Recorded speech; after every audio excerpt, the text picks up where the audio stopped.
Hola enagramnautas, soy Alberto Peña Chavarino y en este vídeo vamos a hablar de oratoria y enagrama. Es decir, cómo el enagrama puede ayudarnos a resolver los problemas que tenemos a la hora de comunicarnos y exponernos en público. En específico, en este vídeo vamos a hablar de tres aspectos. Lo primero, vamos a ver tres problemas que tenemos todos los tipos de personalidad a la hora de hablar en público. Vamos a ver problemas de falta de control, confusión a la hora de comunicarnos con claridad, el tema de la vergüenza, del tema de la autoestima. También vamos a ver tres soluciones que nos enseña el enagrama a la hora de superar estos problemas. Y por último, tres claves prácticas que también nos enseña el enagrama que nos pueden ayudar a mejorar todavía más nuestra forma de comunicarnos.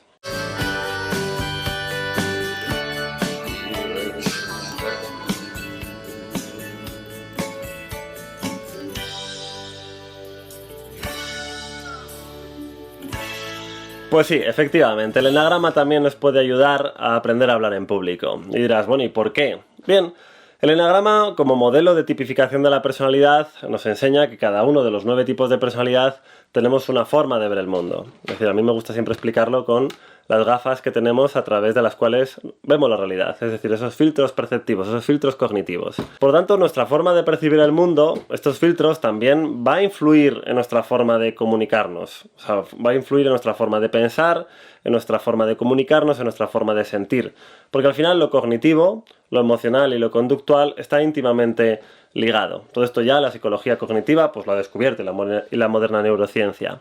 Bien, entonces como hay diferentes formas de ver la realidad, hay diferentes formas de pensar y por lo tanto también hay diferentes formas de comunicarse. Así pues el enagrama nos puede enseñar cuál es nuestro estilo comunicativo para que sepamos cómo mejorarlo y cómo ser más eficaces a la hora de exponernos. También el enagrama nos va a ayudar a identificar cuáles son las limitaciones propias que tenemos cada tipo de personalidad a la hora de prepararnos una exposición, realizarla, estar delante del público, sentir esa vergüenza, gestionar nuestras emociones, porque cada tipo de personalidad es un mundo y cada uno vive una experiencia subjetiva completamente diferente. Así pues, lo que vamos a empezar es hablando de los tres problemas que el enagrama nos muestra o nos enseña que tenemos todas las personas en realidad, ¿no? Aunque lo que vamos a hacer es verlo por grupos.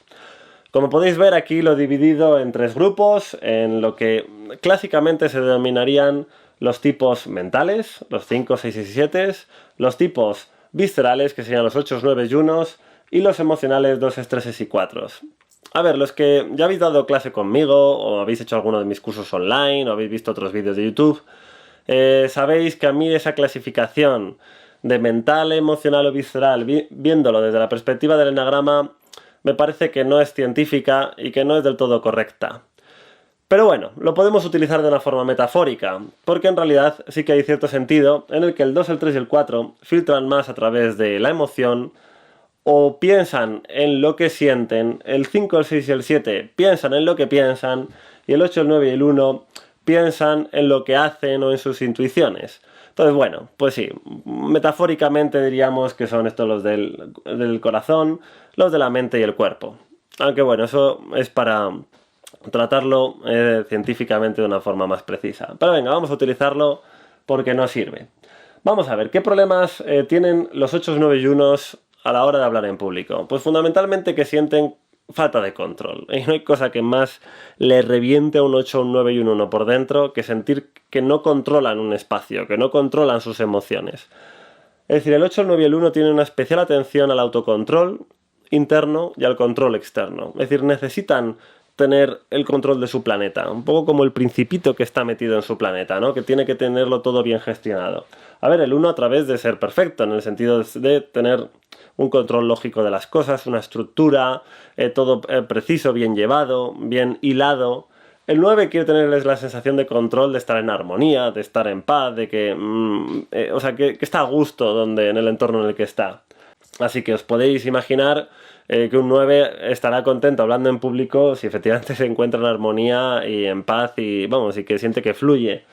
El 8 lo que va a temer fundamentalmente es perder el poder, la sensación de que le van a ver débil o que no va a ser capaz de dar esa imagen de solidez, ¿no? De que él tiene el control, que tiene el dominio de la situación. Entonces, bueno, Un primer problema que tenemos las personas es esta sensación de descontrol, de no controlar la situación. Pero vamos, esto no solamente le pasa a los 8, 9 y 1, es que nos pasa a todos. Es que a todos, cuando empezamos una nueva actividad, sentimos el descontrol. Imaginaros cuando aprendisteis a conducir los vehículos, los coches en España y los carros en Latinoamérica, como allí lo llamáis. Pues claro, cuando uno empieza a conducir, inicialmente ¿qué siente? Falta de control, no controlas bien el coche. Al meter las marchas, sientes que te equivocas, que todavía tu cerebro no ha establecido los canales neuronales necesarios para tener la habilidad de la conducción. O sea, que esa sensación de no controlar o de sentir que esto se te escapa de las manos, claro, te crea una sensación de angustia, de tensión interna. Entonces, ese miedo al descontrol, o sea, el miedo a la falta de control es lo que te hace precisamente perder el control. Y eso es lo que produce una tensión muy fuerte en la persona, que se ve físicamente. Entonces, bueno, el primer problema que vemos es esa falta de control y que hay que trabajarla. Igual que cuando tú vas a clases de conducción, lo primero que te enseñan es a tener control del coche, control de la situación, control del espacio, control de la carretera, control del volante. Lo mismo, cuando estemos aprendiendo a hablar en público, tenemos que aprender a controlar la sala. Tenemos que aprender a controlar a los alumnos o a las personas que están delante nuestra. Tenemos que aprender a controlar nosotros nuestros estados internos. Tenemos que aprender a gestionar lo que es la charla, la ponencia, o ya sea una ceremonia o dando una clase o un curso. Esto es muy importante, porque al final esta sensación de control es lo que nos va a dar la armonía, el aplomo necesario para después poder fluir. Segundo punto, el tema de la vergüenza. Un gran problema que tienen los 2, 3 y 4. El tema de la timidez o de la sensación esa de estar allí, exponerte y sentir ese miedo al rechazo. Pero claro, no solamente es un rechazo externo, también es un rechazo interno. Es decir, muchas veces las personas tienen miedo a hablar en público, a salir al escenario, no solamente por lo que van a pensar los demás, sino por lo que van a pensar de sí mismos. ¿Y si lo hago mal? ¿Y si lo hago y luego no me gusto? ¿Y si me veo luego grabado en cámara y veo que me doy asco a mí mismo, no me gusta como soy? ¡Ah! No lo podría soportar. Bueno, efectivamente hay personas que que tienen el problema, es un problema de identidad, es un problema de autoimagen, que claro, que al no gustarse, tienen ese síndrome de patito feo, o esa sensación de que no les gusta verse, exponerse en fotos o verse a sí mismos delante del público. Claro, les da un pánico enorme, entonces eso hay que trabajarlo. Hay que trabajarlo en tu imagen, hay que reforzarla. Hay que hacer que la persona deje de verse la imagen distorsionada, como cuando uno va al parque de atracciones y se ve uno de esos espejos deformantes, ¿no? Que te hacen ver la cabeza muy grande, el cuerpo pequeñito, o lo contrario, ¿no? Que te hacen ver obeso y te hacen ver monstruoso. Hay personas que tienen esa sensación de sí mismas de no gustarse, no verse bien. Vamos, es una cuestión de eso, de identidad, de quién soy yo, ¿no? Pero claro, el tema de la identidad, de la autoestima o de la autoimagen, tiene todo que ver con la autovalía, el valor que tiene uno, cómo uno se siente a sí mismo valioso. Luego veremos posteriormente que el problema no va a ser solamente el tema de la identidad, va a ser también un problema de propósito, de no tener claro para qué uno está hablando. Bien, también otro problema que tienen los 2, 3 y 4 es el qué pensarán de mí, ¿no? Ese miedo a la crítica, ese miedo al rechazo, o a que te vean feo, o a no gustar, o a no impactar. Por ejemplo, no hay cosa que más le pueda dañar a un 3, es que después de una ponencia le digan: oye, pues ha estado bien. Sí, no, oye, lo has hecho más o menos bien, no ha estado mal. Sí, vamos, eso es como que le has puesto, vamos, para un 3, eso es como que le has dado un 5 punto gracias, lo has aprobado de milagro. Vamos, eso es como pegarle una cuchillada a un 3. O sea, un 3 que está esperando, que le digan: wow, pero tío, qué bien lo has hecho, nos has dejado alucinado. Joder, pero qué estrella, pero vamos, pero tú estás hecho para esto, vamos. Te has lanzado al escenario, lo has dado todo, nos has dejado con la boca abierta. Claro, es lo que quiere lo que quiere conseguir un 3, ¿no? Que la gente se quede impactada positivamente con él. Entonces, todo lo que no sea impactar positivamente o hacer un trabajo de excelencia a la hora de hacer una presentación, pues si no lo hace bien el 3, le va a dar mucha vergüenza y no se va a exponer. Yo he trabajado con muchos 3s en consulta. que tenían un miedo atroz a exponerse a hablar en público, ya sea en sus empresas, o a la hora de hacer una obra de teatro, o a la hora de exponerse delante de una cámara. Porque para los treses, si no sacas un 10, no es excelente. O sea, sacar un 10 es sacar un sobresaliente. Menos de un sobresaliente es un notable, es un bien, es un suficiente. Y eso para un 3 significa valer poco menos que 0. Entonces los treses no buscan por ejemplo, el notable, buscan el sobresaliente. Por ejemplo, para un 2 el gran problema es no gustar. Sentir que no conecta con el público, que se siente desconectado.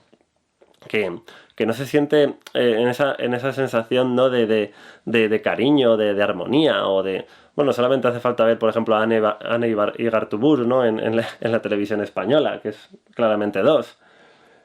O los 4 que necesitan sentirse especiales, enérgicos, o sea, únicos en sí. Quieren sentirse que lo que están haciendo es una obra de arte. Incluso aunque hagan una exposición científica, para ellos es puro arte. El contar sus experiencias, el hablar de sí mismos. O sea, ¿tú cómo sabes que alguien es un 4 hablando en público?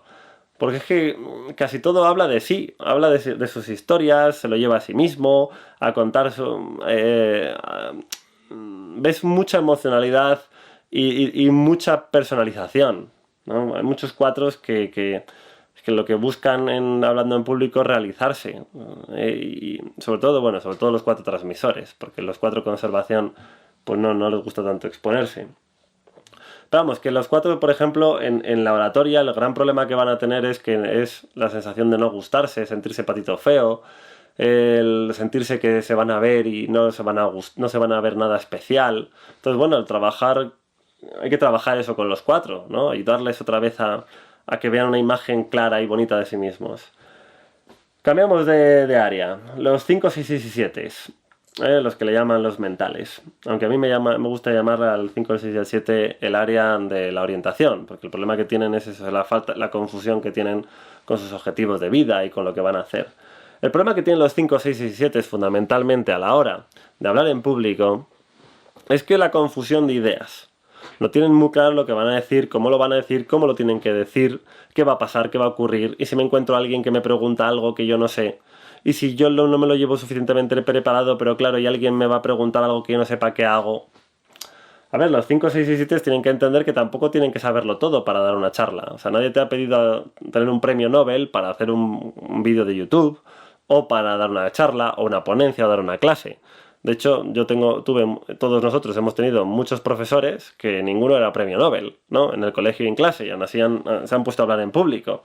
Entonces, muchos 5, 6 y 7, hasta que no resuelven el problema de la confusión mental, pues la verdad es que no se van a desatar a la hora de poder empezar a hablar en público con tranquilidad. A ver, por ejemplo, los 5 caen en parálisis por análisis. Analizan tanto la información y demás que al final tienen un monstruo mental informativo que ya no saben ni por dónde empezar a dar la charla. Y hay algunos 5 que, joder, te empiezan a contar un rollo, se van por las ramas, te cuentan una cosa y la otra, y llega un punto en el que ya no sabes de qué va la conferencia ni la charla, y dices, ¿para qué estamos aquí? Los 6, por ejemplo, la duda, la preocupación está de lo digo de esta manera o lo digo de la otra, me lo preparo así o lo hago así. Vamos, que es un problema que yo siempre he tenido, ¿no? El tema de aclararte exactamente lo que vas a contar. Y el de los 7, bueno, pues problemas que tienen los 7 a veces es que se aceleran demasiado, o también los problemas del 7 que a veces te sacan un montón de ideas y van de un lado a otro, empiezan a hablar de un tema y luego se van a otro. Bueno, o a veces hay algunos 7 chistosillos que se pasan de chistosillos. A ver, pero no todos los 7 tienen que ser chistosos, ¿eh? Yo conozco un montón de 7 que son completamente normales hablando en público. No todos los 7 son los monologuistas, ¿eh? Porque alguno piensa que si no haces chistes y no haces bromas, no eres un 7 a la hora de hablar en público. Y eso es mentira. Hay muchos 7 que son serios a la hora de hablar. En lo que vamos a ver que también es como la inteligencia de los sentidos que tiene el 7, a veces también entra en confusión y quiere mezclar cosas y al final pues puede también que no sea claro a la hora de comunicarse. Bien, y pasamos a las soluciones. Bueno, el enagrama, ¿qué soluciones nos muestra, ¿no? ¿Qué es lo que podemos aprender con el enagrama para ayudar a cada tipo de personalidad a mejorar en su oratoria y en su forma de comunicarse y exponerse? Bien, los 8, 9 y 1 fundamentalmente es una cuestión de práctica. Práctica, práctica y práctica. Pero esto lo tenemos que hacer todos. Al final, ¿cómo uno aprende a conducir? Conduciendo. ¿Tú cómo vas a superar el miedo a hablar en público? hablando. ¿Cómo vas a ganar habilidad y te vas a sentir bien estando delante de un público, de una cámara, de una clase? Pues caramba, exponiéndote y currándotelo. O sea, es que al final es que esto es como aprender a nadar. ¿Cómo se aprende a nadar? Coño, pues tirándote a la piscina y nadando. Efectivamente. Y dices, bueno, Alberto, pero no es tan fácil. Bueno, pues por eso también están los cursos de oratoria y están los cursos de teatro, también que lo que nos ayudan es precisamente a eso, a que practiquemos. De hecho, luego al final del vídeo os voy a explicar que tenemos un curso de oratoria y enagrama que lo donde vamos a trabajar es precisamente eso, practicar, practicar y practicar para que cada uno desarrolle su propio estilo natural de comunicación, porque esto es la clave. Al final, un buen comunicador es un comunicador auténtico. Y es la persona que ha desarrollado su propio estilo. Y esto es fundamental. Entonces, el 8, el 9 y el 1, ellos saben que en la vida las cosas se solucionan ¿con qué? Con acción. Los 8, 9 y 1 son personas de acción. Y saben que con la práctica mejorarán. Además, también el 8, el 9 y el 1, cuando hablan en público, generalmente van al grano. Y esto es muy importante, tampoco darle tantas vueltas. Los que somos más mentales nos gusta dar diferentes puntos de vista de un mismo argumento. Los 8, 9 y 1 van a pam, pam, pam. Dame las claves, ¿qué hay que hacer? Hagámoslo. Eso tanto los 8, los 9 y los 1. ¿Y qué se puede hacer para mejorar la práctica? Pues repetir, repetir, repetir, repetir. Igual que aprender a escribir. Esto es como dicen muchos grandes escritores. The secret of writing is rewriting, ¿no? El secreto de la escritura es la reescritura. Pues lo mismo con la oratoria. El secreto de la oratoria es repetir, repetir y repetir hasta que te sale bien. Si habéis visto la película del discurso del rey, pues eso, lo que hacían era entrenarle a que repitiera. Y al final de la práctica, pues uno acaba creando las conexiones neuronales que le hace a uno mejorar la habilidad. Siguiente punto. El 2, 3 y 4. Bien. A ver, hemos dicho antes que el problema de los 2, 3 y 4 es que se lo llevan todo a lo personal y están muy pendientes de su autoimagen cuando hablan en público. Pero claro, si tú estás pendiente de ti mismo cuando estás transmitiendo un mensaje, enseñando una cosa o compartiendo una información, pues entonces es muy difícil que te desconectes con el público. Es decir, estás conectado con tus propios estados emocionales, pero no estás conectado con el mundo externo, ¿no? Estás metido en tu mundo interno emocional. Y eso lo que va a hacer es bloquearte y desconectarte del público. Entonces, la clave para trabajar con los 2, 3 y 4 es que se aclaren su propósito. Es decir, aclarar quién eres y cuál es tu propósito. Es decir, tú para qué vas a hablar. Es decir, tú aquí, ¿para qué vas a venir a hablar en público? ¿Vienes a lucirte para tu lucimiento personal? ¿O vienes con el propósito de aportar algo positivo a la gente? ¿O vienes para aportar ese granito de arena que tú tienes que darles? Darles ese conocimiento, darles esa motivación, aportarles tus ideas, compartir tus ilusiones con los demás, no, lo que sea. Pero al final es que centrarse en el propósito y no tanto en sí mismo. Con los 2, 3 y 4 hay que trabajar mucho el para qué, el propósito, para dejar un poco el ego a un lado y centrarse más en los demás. Si no, al final el 2, el 3 y el 4 a veces están metidos en su ombligocentrismo. Todo lo que les pasa es suyo. Y entonces para el 2, el 3 y el 4, el exponerse al público y centrarse en el mensaje que van a dar y lo que van a aportar y el valor que van a ofrecer es muy liberador. Pero bueno, esto lo tenemos que hacer todos. Ya seas un 2, un 3 o un 4, cualquier otro tipo de personalidad, tienes que aclararte cuál es el objetivo. A ver, yo antes de dar una ponencia, una charla, una de las cosas que me escribo, como por ejemplo aquí en esta libreta, donde me he escrito ahora el guión, más o menos la estructura de lo que iba a comentar en este vídeo, uno de los aspectos que uno tiene que tener claro es qué voy a decir, para qué lo voy a decir. O sea, yo qué quiero conseguir, qué les quiero aportar. Y esto es fundamental. ¿Tú qué quieres aportar al público? ¿Qué quieres enseñarles? No tanto que solo, bueno, que me vean y que me valoren y que me aplaudan y que sonrían y que les guste. O por otro lado, bueno, que lo haga de tal manera que nadie me critique y luego nadie me diga nada. Es que no es ni ir en modo vanidoso ni tampoco ir en modo escondido para que no te vean. Es que ese no es el objetivo de hablar en público. El objetivo de hablar en público es tú qué tienes que aportar al mundo, a las personas que te ven, a tus alumnos. Es que los demás son los importantes. Y cuando uno se centra en eso, pues se le olvida tanto yo cómo estoy o qué pensarán de mí. Bien, y por último, el grupo de los 5, 6 y 7, los mentales, lo que necesitan fundamentalmente es claridad. La claridad es la solución a la confusión. A ver, hemos dicho anteriormente que el 5, el 6 y el 7, uno de los problemas que tienen es ese miedo a confundirse. a no tener claras sus ideas, ¿no? A esta nebulosa que a veces tienen mental.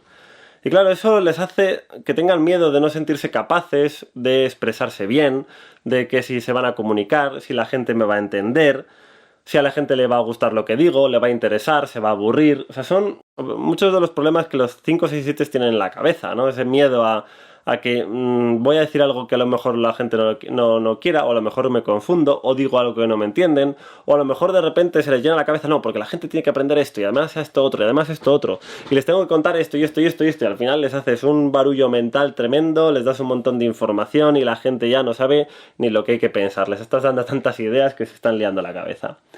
Entonces el 5, el 6 y el 7 lo que hace falta es que tengan claridad, ¿eh? ¿Cómo se puede hacer eso? Con estructura. Una de las técnicas que yo utilizo para ir con más claridad a la hora de hacer una exposición es lo mismo, es escribir previamente.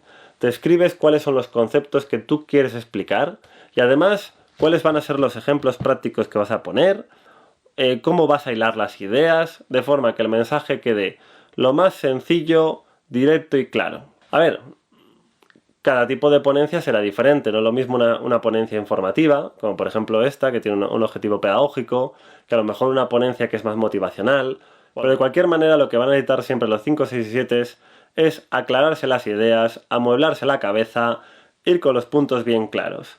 Por ejemplo, un truquito que les sirve a los 5, 6 y 7 es hacerse una lista de los puntos que van a decir. Pam, pam, pam, pam, pam. Punto 1, punto 2, punto 3, punto 4.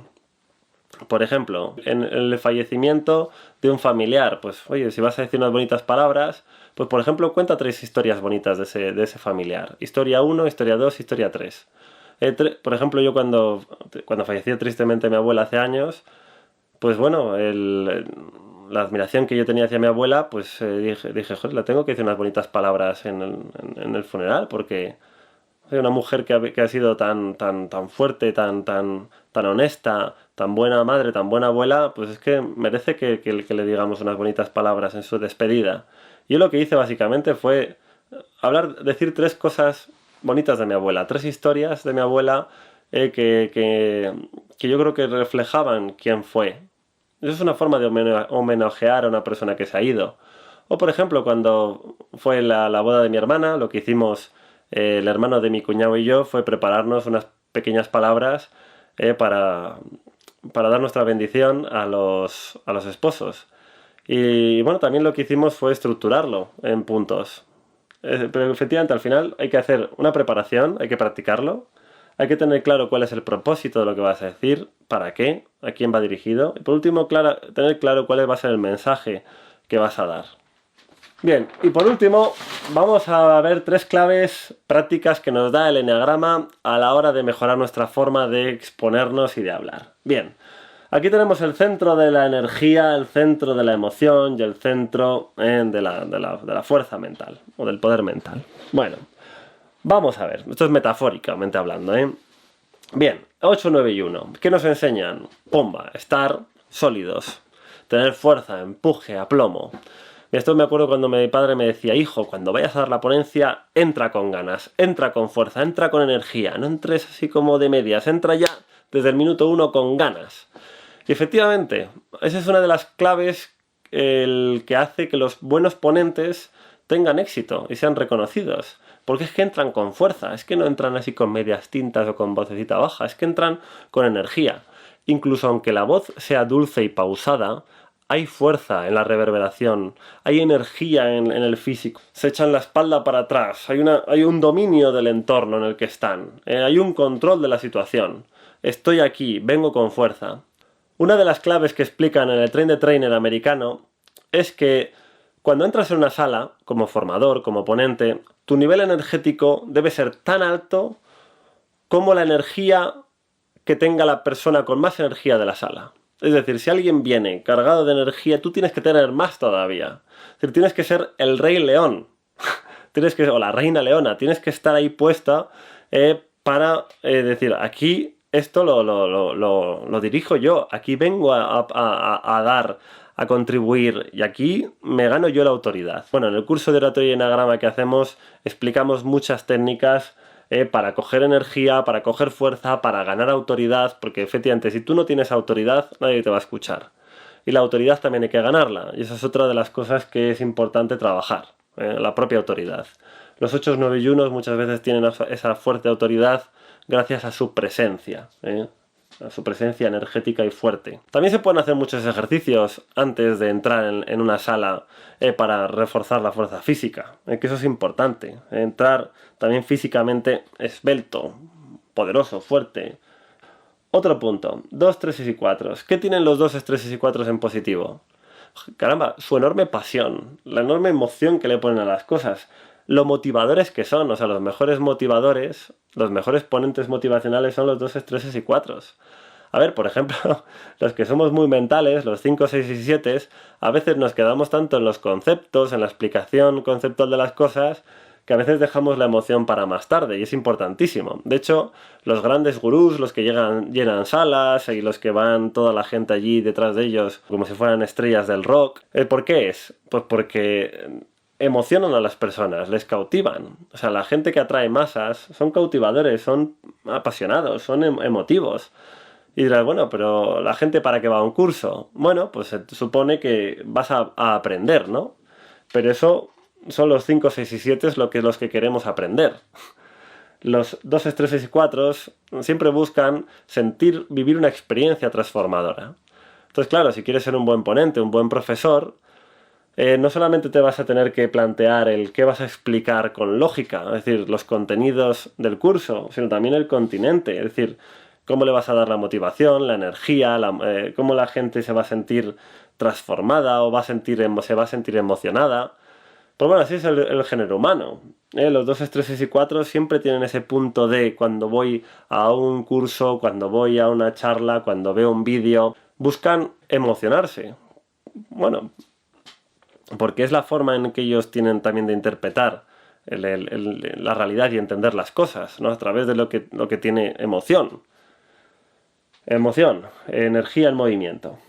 Entonces 2, 3 y 4 pues tienen este gran poder de apasionar, de emocionar, y es una habilidad maravillosa que tienen que tenemos que aprender de ellos. Sobre todo los que somos más mentalorros o somos más físicos, más viscerales, y que a lo mejor el tema de utilizar metáforas o utilizar historias o hacer dinámicas lo dejamos para luego. Entonces es muy importante hacerlo, que la gente practique, que se lleve la experiencia, que lo viva, que lo experimente. Por ejemplo, el storytelling es muy bueno para emocionar a la gente, ¿no? O contar metáforas que se queden con ellos. Por eso Jesús y muchos grandes religiosos han hablado con parábolas, ¿no? Porque las parábolas siempre traen una emoción detrás al contar una historia. Bien, más cosas. Y por último, el 5, el 6 y el 7. Y con eso terminamos. A ver, el 5, el 6 y el 7 lo que necesitan es estructura por un lado y creatividad por otro. Es decir, lo primero, amueblarse bien las ideas. El análisis tiene que ser un análisis correcto de la situación. Las ideas tienen que estar claras. Incluso pueden hacer asociaciones inteligentes entre las diferentes ideas. Esto lo hacen muy bien los 5, 6 y 7. También la creatividad, es decir, a ver qué hago de diferente, cómo sorprendo a la gente, qué se me ocurre para que, ¡buah!, ¿no? Darle un toque intelectual fascinante y que la gente se quede como diciendo, a ver qué me va a enseñar este hombre la próxima vez. Es decir, los 5, 6 y 7 logran que la ponencia sea interesante, le sacan juguillo intelectual. Y esto es extraordinario, que también los 2, 3 y 4, 8, 9 y 1, eso es lo que tienen que aprender de los mentales. A dar más contenido. A no solamente quedarse en la emoción, en la sensación, ni solamente en el esto es así, pim pam, pim pam. Gusta, ¿no? Entender las causas de los porqués y los motivos. Crear preguntas abiertas, un poco filosóficas. También analizar la situación para cogerle el jugo. Entender las cosas, ¿no? Es un poco como ver el Matrix, entender el Matrix que nos rodea. De hecho, una de las cosas que yo estudié economía y psicología fue por la comprensión del ser humano y ver todas las asociaciones. Y cuando también encontré el enagrama me encantó porque dije, caramba, es que el enagrama se puede utilizar para muchísimas cosas. Desde el desarrollo personal, para hacer terapia, o para llevar un equipo, para resolver problemas de pareja, o para enseñar oratoria. O sea, es un modelo que yo lo he visto que se asocia a muchísimas cosas. Entonces, por ejemplo, para mí el enagrama es un desafío intelectual. Y mi forma de explicarlo, pues muchas veces es también así. Así pues, también conociendo el tipo de personalidad que tiene el interlocutor, el orador, pues tú también vas a poder entender mejor por qué te dice lo que te dice, desde qué perspectiva te lo está contando, cuál es la motivación que le mueve.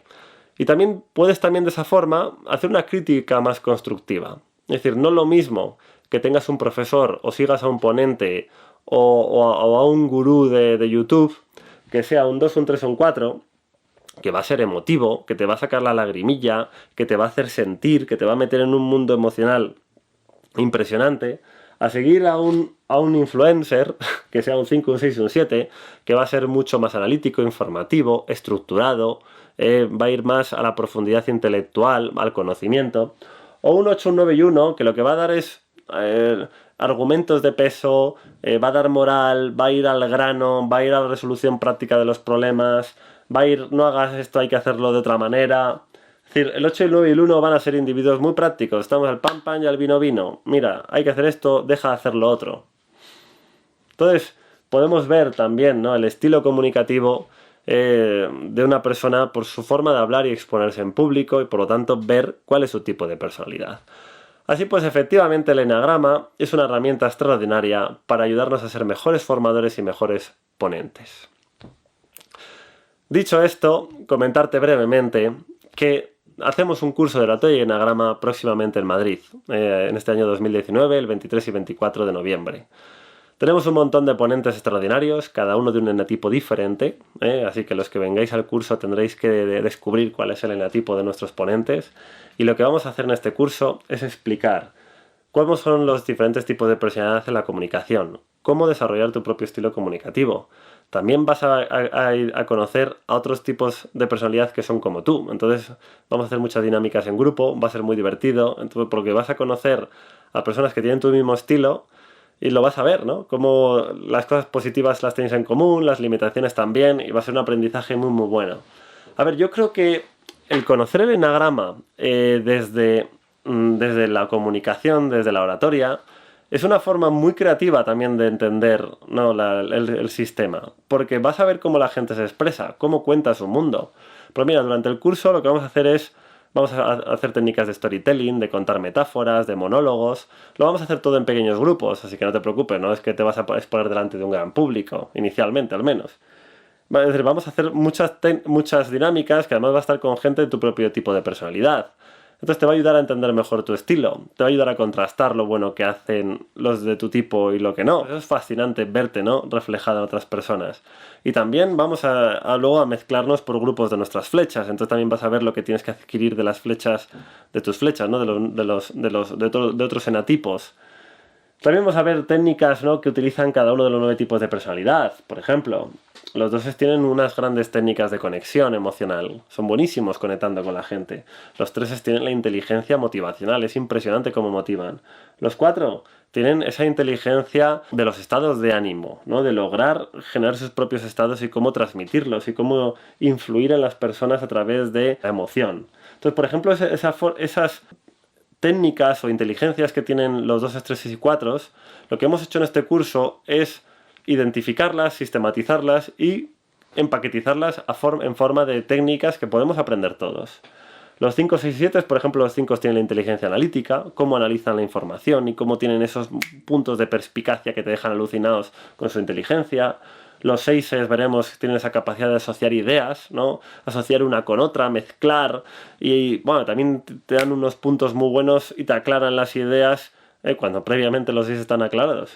Pero vamos, también hacen un gran, ¿no?, desafío intelectual. Y los 7 siempre te sorprenden con algo nuevo, ¿no?, con la hiperestimulación, con ideas, te juntan una cosa con la otra, te cuentan un chiste, luego te cuentan algo serio, es decir, cambian de registro constantemente.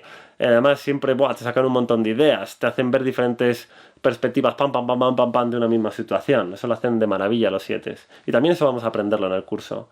Los 8, 9 y 1, los 8 es la fuerza, el empuje, ¿no?, cómo ganarte la autoridad y la fuerza, y eso es muy importante. Los 9, vamos a ver cómo crean esa armonía, ese estado de estar bien. Y los 1 vamos a ver cómo tienen esa precisión en su comunicación, cómo son precisos, cómo son estructurados, y eso es importantísimo. Así que en el curso de oratoria y enagrama vamos a aprender todas estas técnicas. Luego además, lo vamos a hacer muy divertido, porque realmente al final la mejor forma de aprender es aprender divirtiéndose y pasándolo bien, porque de la práctica divertida se llega a la excelencia. Entonces también va a ser un curso muy divertido, donde hacemos muchas dinámicas, es muy participativo, además te va a parecer que como muy personalizado, porque realmente vamos a estar todo el fin de semana haciendo ejercicios. Entonces esto no es un curso de cómo aprender a hablar en público, sino que vas a hablar en público. Así que te animo a que te apuntes, lo vamos a hacer presencial en Madrid, también lo vamos a retransmitir en directo. En el futuro, posteriormente, intentaremos sacar un curso online sobre oratoria, pero claro, siempre es mucho mejor la experiencia práctica y vivencial, porque se disfruta más. Bueno, Grammanauta, si estás interesado en el curso, puedes escribirnos aquí abajo, tienes la información. Cualquier duda que tengas, puedes llamarnos y estaremos encantados de resolver tus dudas. Bueno, Grammanauta, nos vemos en el próximo vídeo, así que hasta luego.